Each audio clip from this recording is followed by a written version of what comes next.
آپ تشریف لائیں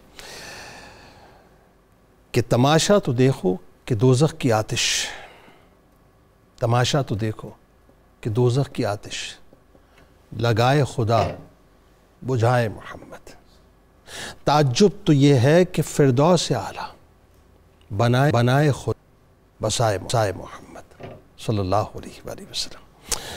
اپنا تعلق اور اپنی نسلوں کا تعلق آقا کریم صلی اللہ علیہ وآلہ وسلم سے مضبوط لیجئے صاحب، مضبوط کر لیجئے۔ بہت فتنوں کا دور ہے، بہت فتنے بپا ہوئے ہیں، لیکن ختم نبوت پہ کسی قسم کا کوئی کمپرومائز مت کیجیے گا، چاہے کتنے ہی گناہوں کے دلدل میں چلے گئے نا، اللہ سے معافی مانگے وہ معاف کر دے گا، لیکن اس معاملے کے اوپر کسی قسم کا کوئی کمپرومائز مت کیجیے گا، ورنہ آپ اپنی نسلوں میں خدا نخواستہ جو ہے اس کے نقصانات دیکھیں گے۔ اور آزما لیجیے، میں آج آپ کو سمجھ لیجئے ایک گناہ گار کی حیثیت سے وظیفہ دے رہا ہوں، ختم نبوت کے لیے کھڑے ہو جائیے، اللہ تبارک و تعالیٰ آپ کی دنیا بھی روشن کر دے گا، آپ کی آخرت بھی روشن کر دے گا انشاءاللہ۔ کتاب الشفا رنج و غم سے نجات کا وظیفہ آپ کو بتلاتے ہیں کہ جو شخص نماز عشاء کے بعد سورہ یوسف کی آیت نمبر 68 روزانہ 300 مرتبہ پڑھنے کا معمول بناتا ہے، اللہ تبارک و تعالیٰ اس کی ہر قسم کی فکر اور رنج و غم کو دور فرما دیتا ہے۔ امام اعظم امام ابو حنیفہ رحمۃ اللہ علیہ کا قول مبارک ہے کہ جو شخص نبی کریم صلی اللہ علیہ وآلہ وسلم کے بعد، یہ جملہ، اس جملے کو سن لیجئے اور گھول کے پی لیجئے اور پلا دیجئے اپنی نسلوں کو، کہ جو شخص نبی کریم صلی اللہ علیہ وآلہ وسلم کے بعد نبوت کا دعویٰ کرنے والے سے دلیل طلب کرے تو وہ دائرہ اسلام سے خارج ہے۔ روزنامہ 92 نیوز میں ضرور پڑھیے گا، اول و آخر امام الانبیاء صلی اللہ علیہ وآلہ وسلم۔ ایکس پہ میں فالو کر لیں، فیس بک پیج کو لائک کر کے، یوٹیوب چینل کو سبسکرائب کر کے بیل آئیکن کو ضرور کلک کر لیجیے۔ آئیے ذرا اپنی روح سے تجدید عہد وفا کرتے ہیں اور مل کے کرتے ہیں اور پرزور کرتے ہیں۔ لا یؤمن احدکم حتی اکون احب الیہ من والدہ وولدہ والناس اجمعین۔ اللہ تعالیٰ آپ کا، ہمارا، ہم سب کا، پاکستان کا، غزہ کے رہنے والوں کے لیے، یمنیوں کے لیے، اور جو دام درم قدم سخن فلسطینیوں کی مدد کر رہا ہے، سب کے لیے بہت دعا کیجیے، اللہ تعالیٰ سب کا حامی و ناصر ہو۔ پاکستان کے حالات بہت برے ہیں، اپنے وطن کے لیے دعا کیجیے، اللہ تعالیٰ پاکستان کا حامی و ناصر ہو، آمین۔ پاکستان کا مطلب کیا؟ لا الہ الا اللہ محمد رسول اللہ صلی اللہ علیہ وسلم۔